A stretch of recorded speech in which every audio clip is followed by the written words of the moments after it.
నమస్కారం ఘంటారావానికి స్వాగతం. ముందుగా ప్రధాన అంశాలు.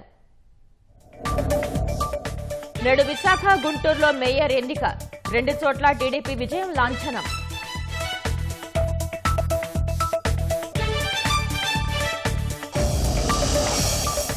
నేడు కుప్పం మున్సిపల్ చైర్మన్ ఎన్నిక, ఏర్పాట్ల పూర్తి, పటిష్ట బందోబస్తు.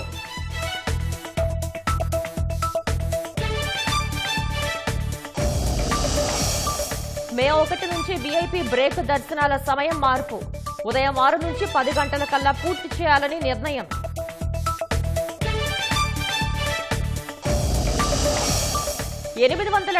లేఅవుట్ల పునరుద్ధరణకు ప్రభుత్వం పచ్చజెండా, 85,000 కుటుంబాలకు త్వరలో గృహయోగం.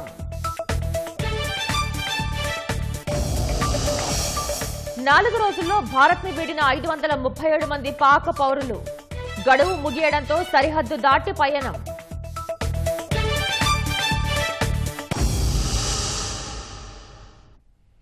గుంటూరు నగరపాలక సంస్థ మేయర్ ఎన్నికకు అధికారులు అన్ని ఏర్పాట్లు పూర్తి చేశారు. కూటమి తరపున మేయర్ అభ్యర్థిగా కోవెలమూడి రవీంద్ర, వైసీపీ నుంచి అచ్చాల వెంకటరెడ్డి బరిలో నిలువగా ఉదయం 11 గంటలకు జీఎంసీ ప్రధాన కార్యాలయంలోని కౌన్సిల్ సమావేశ మందిరంలో ఎన్నిక ప్రక్రియ జరగనుంది. స్థాయి సంఘం ఎన్నికల్లో 6 పదవుల్ని కైవసం చేసుకున్న కూటమి నేతలు మేయర్ పదవి కూడా తమదేనని ధీమా వ్యక్తం చేస్తున్నారు.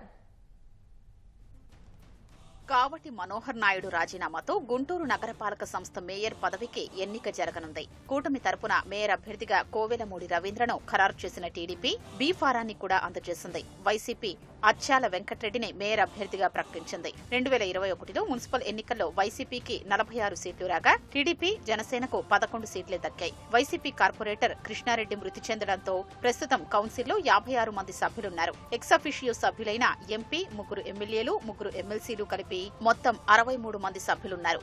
వీరికి మాత్రమే మేయర్ను ఎన్నుకోవడానికి ఓటు హక్కు ఉంటుంది. అయితే 2024 సార్వత్రిక ఎన్నికల తర్వాత బలాబలాలు తారుమారయ్యాయి. వైసీపీ కార్పొరేటర్లు కొందరు ఆ పార్టీని వీడి టీడీపీ, జనసేన పార్టీలో చేరడం, మరికొందరు తటస్థంగా ఉండడంతో విజయంపై కూటమి నేతలు ధీమా వ్యక్తం చేస్తున్నారు. ఉదయం 11 గంటలకు ఎన్నికల అధికారి ఆదేశాల మేరకు తొలుత హాజరు తీసుకుంటారు. 63 మంది సభ్యులకు గాను 32 మంది హాజరైతే కోరం ఉన్నట్లు పరిగణించి సమావేశం ప్రారంభిస్తారు.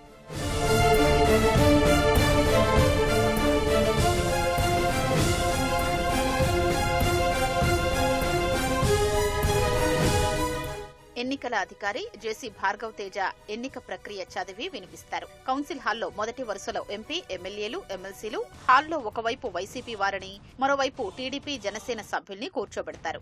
మేయర్ అభ్యర్థిని ఒకరు ప్రతిపాదించగా మరొకరు బలపర్చాలి. అనంతరం పార్టీల వారీగా మేయర్ను ఎన్నుకోవాలని అవకాశం కల్పిస్తారు. ఏ పార్టీకి ఎందరూ చేతులెత్తుతారో లెక్కిస్తారు. ఎక్కువ ఓట్లు వచ్చిన వారిని ఎన్నికైనట్లు ఎన్నికల అధికారి ప్రకటించి మేయర్ సీట్లోకి ఆహ్వానిస్తారు. 45 నిమిషాల్లోపే ప్రక్రియ పూర్తయ్యే అవకాశం ఉంది.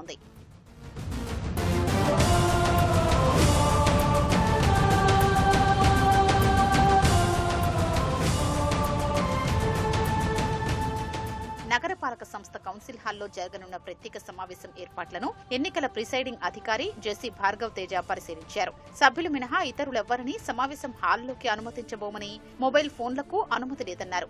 ఎన్నికలు జరిగే నగరపాలక సంస్థ కార్యాలయం పరిసరాల్లో 144 సెక్షన్ అమల్లో ఉంటుందని తెలిపారు. కోరానికి సరిపడా సభ్యులు హాజరు లేకపోతే 1 గంట వేచి చూస్తామని, అప్పటికీ రాకపోతే వాయిదా వేస్తామన్నారు. మహావిశాఖ నగరపాలక సంస్థ మేయర్గా పీలా శ్రీనివాసరావు ఎన్నిక నేడు జరగనుంది. ఇప్పటికే టీడీపీ అధిష్టానం ఆయన బీ ఫారాన్ని ఇచ్చింది. ఉదయం 11 గంటలకు విశాఖ మహానగరపాలక సంస్థ మేయర్ ఎన్నిక కోసం సమావేశమవుతుంది. ఈ నెల 19న అవిశ్వాస తీర్మానంలో కూటమి గెలవటంతో హరివెంకట కుమారి మేయర్ పదవి కోల్పోయారు. దీంతో నేడు ఎన్నిక ప్రక్రియ నిర్వహించనున్నారు. పీలా శ్రీనివాసరావు పెందుర్తి మండల మాజీ అధ్యక్షుడు పీలా మహాలక్ష్మీ నాయుడు చిన్న కుమారుడు. అనకపల్లి మాజీ ఎమ్మెల్యే పీలా గోవింద్ సత్యనారాయణమూర్తికి సోదరుడు. గతంలో టీడీపీ జిల్లా అధ్యక్షుడిగా సేవలందించారు. బీసీ గవర సామాజిక వర్గానికి చెందిన పీలా శ్రీనివాసరావు 2007లో విశాఖ కార్పొరేటర్గా గెలిచారు. 2021లో జరిగిన మహానగరపాలక సంస్థ ఎన్నికలో 96వ డివిజన్ కార్పొరేటర్గా గెలిచి ప్రస్తుత జీవీఎంసీ టీడీపీ పక్షానికి అధ్యక్షుడిగా ఉన్నారు. కుప్పం మున్సిపాలిటీ చైర్మన్ ఎన్నిక ఉత్కంఠ రేపుతోంది. ఇవాళ కుప్పం మున్సిపాలిటీ చైర్మన్ ఎన్నికకు అధికార యంత్రాంగం పటిష్ట ఏర్పాట్లు చేసింది. కుప్పం మండల పరిషత్ కార్యాలయంలో ఉదయం 11 గంటలకు చైర్మన్ ఎన్నిక జరగనుంది. గత మున్సిపల్ చైర్మన్ సుధీర్ పదవికి రాజీనామా చేయడంతో ఎన్నిక అనివార్యమైంది. మున్సిపల్ పరిధిలో 25 మంది కౌన్సిలర్లు ఉండగా చైర్మన్ పీఠం దక్కించుకునేందుకు టీడీపీ వ్యూహ రచన చేస్తోంది. ప్రస్తుతం టీడీపీకి 16 మంది, వైసీపీకి 9 మంది కౌన్సిలర్ల బలం ఉన్నట్లు తెలుస్తోంది.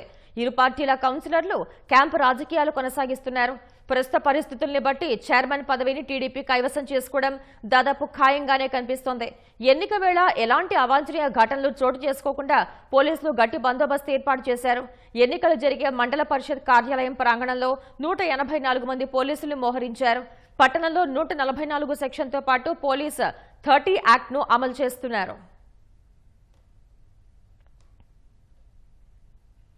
నాది ఆంధ్రప్రదేశ్, నా రాజధాని అమరావతి అని ప్రతి ఆంధ్రుడు సగర్వంగా చెప్పుకునేలా అమరావతి నిర్మాణం జరుగుతుందని ముఖ్యమంత్రి చంద్రబాబు ఉద్ఘాటించారు. నిన్నటి విధ్వంసం నుంచి రేపటి వికాసం వైపు అమరావతి ప్రయాణం మొదలవుతోందని తెలిపారు. కుట్రలు కుతంత్రాలతో ఆంధ్రుల స్వప్నాన్ని దెబ్బతీయలేరని చాటి చెప్పేందుకే ప్రధాని చేతుల మీదుగా మే 2న రాజధాని పనులు పునః ప్రారంభించనున్నట్లు వివరించారు. ప్రధాని నరేంద్ర మోదీ రాజధాని అమరావతి పర్యటన ఏర్పాట్లపై ముఖ్యమంత్రి చంద్రబాబు ఉండవల్లిలోని తన నివాసంలో ఉన్నత స్థాయి సమీక్ష నిర్వహించారు.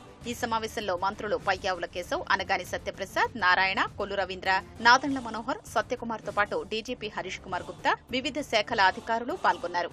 సరిగ్గా దశాబ్ద కాలం క్రితం ప్రధాని మోదీ చేతుల మీదుగా శంకుస్థాపన చేసిన రాజధానిని వైసీపీ సర్కార్ విధ్వంసం చేసిందని మండిపడ్డారు.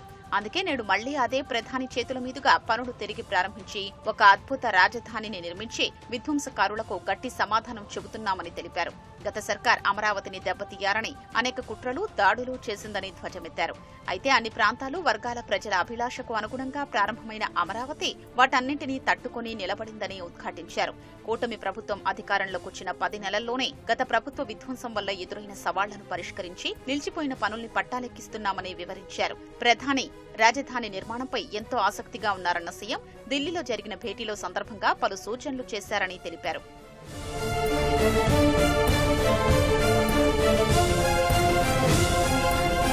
అమరావతి అనేది రాష్ట్ర ప్రజల ఆత్మగౌరవం, ఆకాంక్ష, సెంటిమెంట్ అని స్పష్టం చేశారు. దీన్ని ఎవ్వరూ దెబ్బతీయలేరని ధీమా వ్యక్తం చేశారు.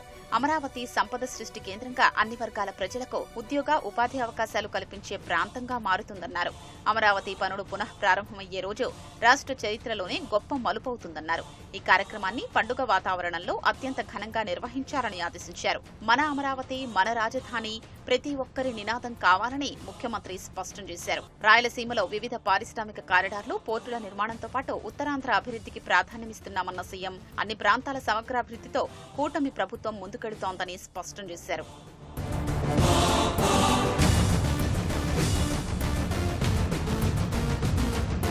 అమరావతి పునః ప్రారంభ వేడుకలో కూటమి శ్రేణులంతా భాగస్వాములు కావాలని సీఎం పిలుపునిచ్చారు. నేడు టెలికాన్ఫరెన్స్ ద్వారా కూటమి పార్టీల ఎంపీలు, ఎమ్మెల్యేలు, ఎమ్మెల్సీలకు ఆయన ఆహ్వానం పలకనున్నారు. వేడుకకు వచ్చేందుకు విద్యార్థుల నుంచి పెద్ద ఎత్తున వినతులు వస్తున్నాయని మంత్రులు సీఎం దృష్టికి తీసుకెళ్లారు. భవిష్యత్తు తరాల రాజధాని నిర్మాణం నేటి విద్యార్థుల కోసమేనన్న సీఎం వారి కోసం ప్రత్యేక గ్యాలరీ ఏర్పాటు చేయాలని సూచించారు. సభకొచ్చే వారికి ట్రాఫిక్ ఇబ్బందులు లేకుండా చూడాలని ఆదేశించారు.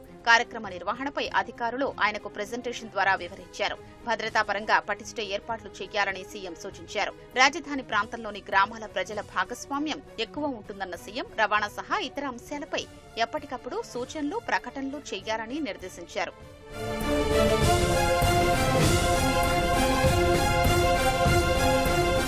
ప్రధాని రాకకు సంబంధించి షెడ్యూల్లో స్వల్ప మార్పులు జరిగాయని పురపాలక శాఖ మంత్రి నారాయణ తెలిపారు. ప్రధాని మోదీ కొత్త షెడ్యూల్ ని ఆయన వివరించారు. ప్రోగ్రామ్ లో కూడా కొద్దిగా చిన్న మార్పు చేశారు టైమింగ్స్ లో. ప్రైమ్ మినిస్టర్ గారు 3:25 అరైవ్ అవుతారు ఇక్కడికి. 3:32కి డయాస్ మీదకి వచ్చేటట్టుగా ఇచ్చారు. 3:50 11 నిమిషాల పాటు వీడియో అమరావతిలో ఏదైతే డెవలప్మెంట్స్ చేస్తున్నారో డెవలప్మెంట్స్, సిఆర్డీఏ రీజన్ లో సిఆర్డీఏ వాళ్ళు ఏదైతే వర్క్ చేస్తున్నారో ఆ వర్క్స్ అన్నింటినీ యాక్చువల్ గా వీడియో చూపించడం, ఆ విధంగా యాక్చువల్ గా ప్రోగ్రామ్ ఉంటుంది.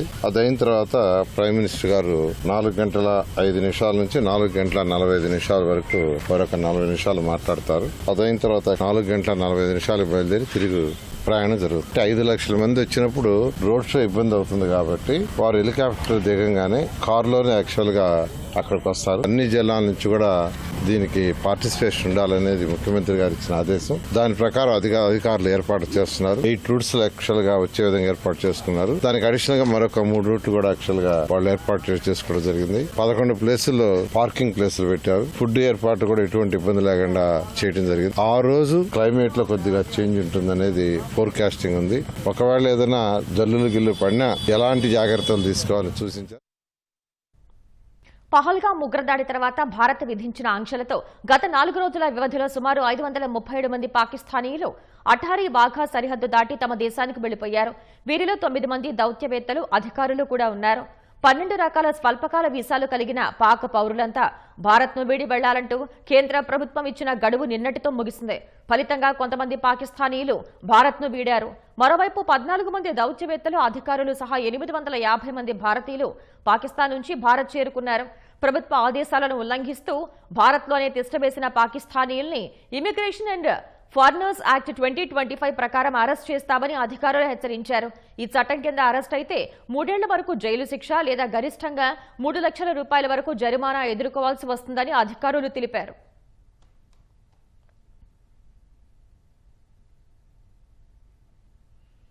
పహల్గాం ఉగ్రదాడి తర్వాత భారత్, పాకిస్తాన్ మధ్య పరిస్థితుల్ని నిశితంగా పరిశీలిస్తున్నట్లు చైనా తెలిపింది.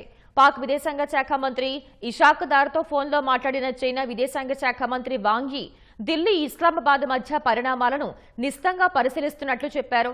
ఉగ్రదాడిపై నిష్పక్షపాత దర్యాప్తులకు మద్దతిస్తామని చెప్పారు.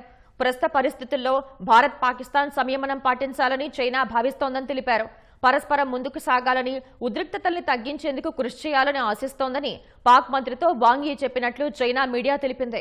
ఉగ్రవాదంపై పోరాటం అన్ని దేశాల ఉమ్మడి బాధ్యత అని స్పష్టం చేసినట్లు వెల్లడించింది. పహల్గాం ఉగ్రదాడి దర్యాప్తు వ్యవహారంలో రష్యా, చైనా జోక్యం చేసుకోవాలని పాకిస్తాన్ కోరుకుంటున్నట్లు కథనాలు వెలువడ్డాయి. ఈ నేపథ్యంలో చైనా స్పందన ప్రాధాన్యం సంతరించుకుంది.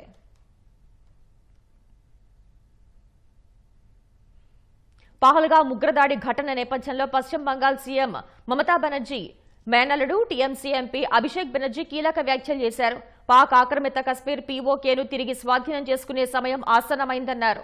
దాయాదిపై సర్జికల్ స్ట్రైక్స్ లేదా బెదిరింపులకు దిగే బదులు చరిత్రాత్మక నిర్ణయం తీసుకోవాలని సామాజిక మాధ్యమం ఎక్స్ ద్వారా కేంద్రానికి అభిషేక్ బెనర్జీ విజ్ఞప్తి చేశారు. పాకిస్తాన్కు అర్థమయ్యే భాషలోనే గట్టి గుణపాఠం చెప్పాలని డిమాండ్ చేశారు. పీఓకేను తిరిగి స్వాధీనం చేసుకునే సమయం ఆసన్నమైందని కేంద్రానికి సూచించారు.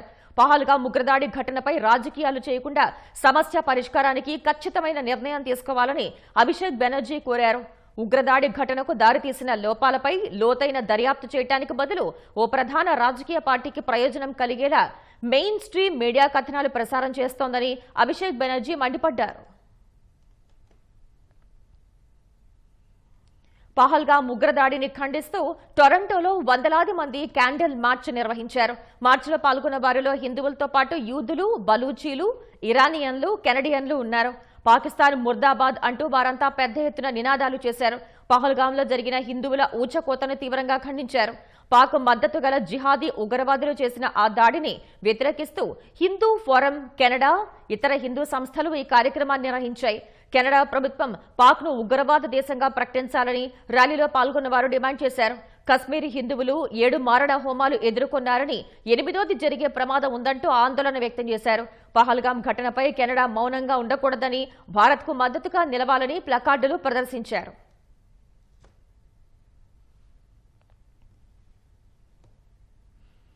జమ్మూ కశ్మీర్లోని పహల్గాం పర్యాటక ప్రదేశాలకు మళ్లీ సందర్శకుల రాక మొదలైంది. పర్యాటకులే లక్ష్యంగా ఉగ్రవాదులు కాల్పులకు తెగబడి 26 మంది ప్రాణాలు బలిగొన్నప్పటికీ సందర్శకులపై ఆ ప్రభావం ఏమాత్రం కనిపించడం లేదు. దేశ విదేశాలకు చెందిన టూరిస్టులు పహల్గాంలోని పర్యాటక ప్రాంతాల్లో విహరిస్తున్నారు. కించిత్ భయం లేకుండా అక్కడి ప్రకృతి అందాలను ఆస్వాదిస్తున్నారు. జమ్మూ కశ్మీర్లోని పహల్గాంలో క్రమంగా సాధారణ పరిస్థితులు నెలకొంటున్నాయి. పర్యాటకులే లక్ష్యంగా దాడి జరిగినప్పటికీ సందర్శకులపై ఆ ప్రభావం ఏమాత్రం కనిపించడం లేదు. దేశ విదేశాలకు చెందిన పర్యాటకులు పహల్గాంకు తరలి వస్తున్నారు. ఏమాత్రం భయపడకుండా ప్రకృతి అందాలను ఆస్వాదిస్తున్నారు. ఈ నెల 22న ప్రముఖ పర్యాటక కేంద్రం బైసరన్లో జరిగిన ఉగ్రదాడి ఘటనలో 26 మంది పర్యాటకులు చనిపోయారు. ఈ ఘటనతో యావత్ ప్రపంచం ఉలిక్కి పడింది. ఈ ఘటనను ముక్త కంఠంతో ఖండించింది. దేశ ప్రజలతో పాటు ప్రపంచ దేశాలన్నీ కూడా కూడా భారత్కు బాసటగా నిలిచాయి. ఆ భయానక ఘటన నుంచి పహల్గాం వాసులు ఇప్పుడిప్పుడే తేరుకుంటున్నారు. నిన్న మొన్నటి వరకు శ్మశాన వాతావరణం నెలకొన్న పహల్గాంలో ఇప్పుడిప్పుడే సాధారణ పరిస్థితులు నెలకొంటున్నాయి. స్థానికులు రోజువారీ కార్యకలాపాల్లో నిమగ్నమవుతున్నారు. పహల్గాంలో ఆదివారం పాక్షికంగా దుకాణాలు, వ్యాపార సముదాయాలు తెరుచుకున్నాయి. రోడ్లపై జనసంచారం మొదలైంది.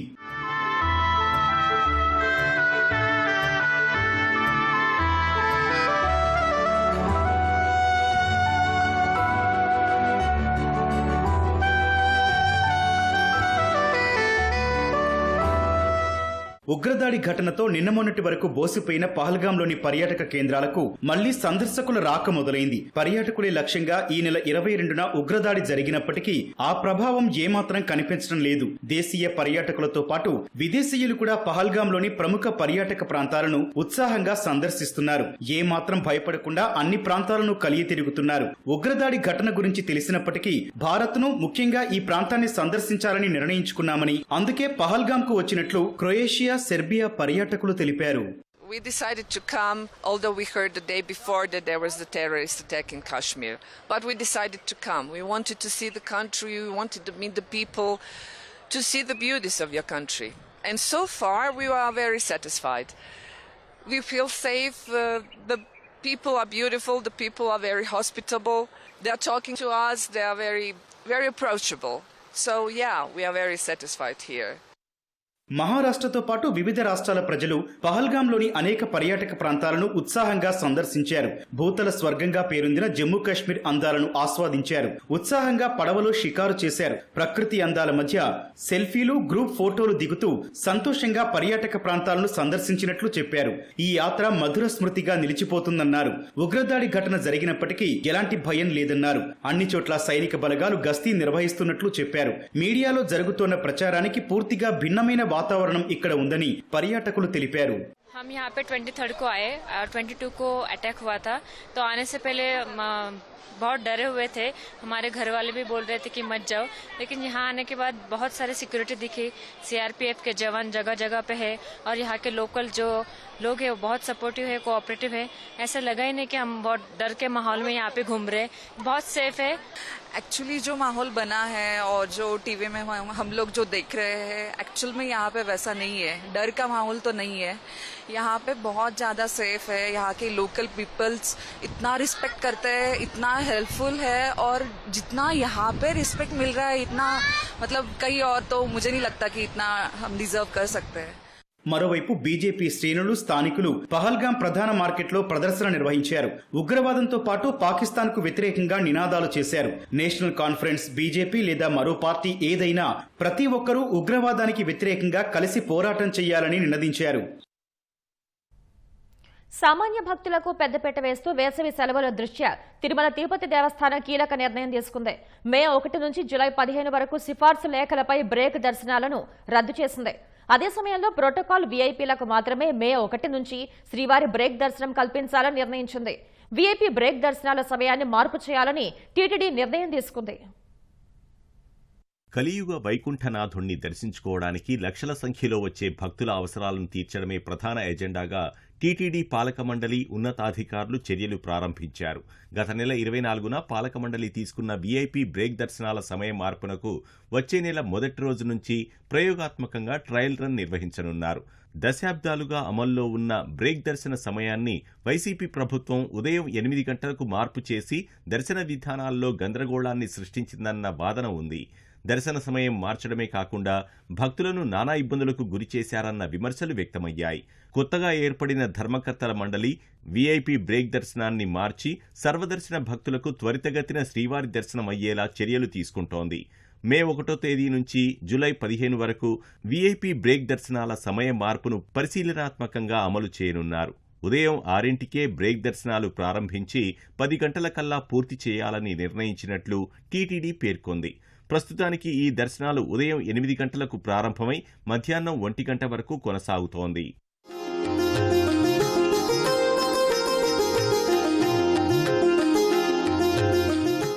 వేసవి సెలవుల రద్దీ కారణంగా టీటీడీ కీలక నిర్ణయం తీసుకుంది. సిఫార్సు లేఖలపై బ్రేక్ దర్శనాలు రద్దు చేసింది. శ్రీవారి దర్శనానికి స్వయంగా వచ్చే ప్రముఖులు, ప్రజాప్రతినిధులను మాత్రమే బ్రేక్ దర్శనాలకు అనుమతించనున్నారు. వేసవి సెలవుల నేపథ్యంలో ఇప్పటికే తిరుమలకు భక్తుల రద్దీ పెరగడంతో ఈ నిర్ణయం తీసుకున్నారు. శ్రీవారి దర్శనానికి వచ్చే సామాన్య భక్తులకు అధిక ప్రాధాన్యత కల్పించే లక్ష్యంతో ఈ నిర్ణయం తీసుకున్నట్లు అధికారులు ప్రకటించారు. మధ్యప్రదేశ్లోని మందసౌర్ జిల్లాలో ఘోర రోడ్డు ప్రమాదం జరిగింది. ప్రయాణికులతో వేగంగా వెళ్తున్న ఓ వ్యాన్ బైక్ను ఢీకొట్టి బావిలోకి దూసుకెళ్లింది. ఈ దుర్ఘటనలో 12 మంది అక్కడికక్కడే మృతి చెందారు. మరో 3 గాయపడ్డారు. మృతుల్లో వ్యాన్లోని ప్రయాణికులతో పాటు ద్విచక్ర వాహనదారుడు, రక్షించేందుకు వచ్చిన గ్రామస్తుడు ఉన్నారని పోలీసులు తెలిపారు. ఎన్డీఆర్ఎఫ్ బృందాలు ఘటనాస్థలికి చేరుకుని సహాయక చర్యలు చేపట్టాయి. భారీ క్రేన్ సాయంతో వ్యాన్ను బావిలోంచి బయటకు తీసుకొచ్చాయి. ప్రమాదం జరిగిన సమయంలో వ్యాన్లో 2 చిన్నారులతో పాటు 13 మంది ఉన్నారని రత్లాం రేంజ్ డీఐజీ మనోజ్ సింగ్ వెల్లడించారు. వ్యాన్పై డ్రైవర్ నియంత్రణ కోల్పోవడం వల్లే ఈ ఘోరం జరిగిందని తెలిపారు. రోడ్డు ప్రమాదంపై ప్రధాని నరేంద్ర మోదీ దిగ్భ్రాంతి వ్యక్తం చేశారు. మృతుల కుటుంబాలకు 2 లక్షలు, క్షతగాత్రులకు 50,000 రూపాయల ఎక్స్గ్రేషియా ప్రకటించారు. క్షతగాత్రులు త్వరగా కోలుకోవాలని ఆకాంక్షించారు. మధ్యప్రదేశ్ ప్రభుత్వం కూడా మృతుల కుటుంబాలకు 2 లక్షల చొప్పున ఎక్స్గ్రేషియా ప్రకటించింది.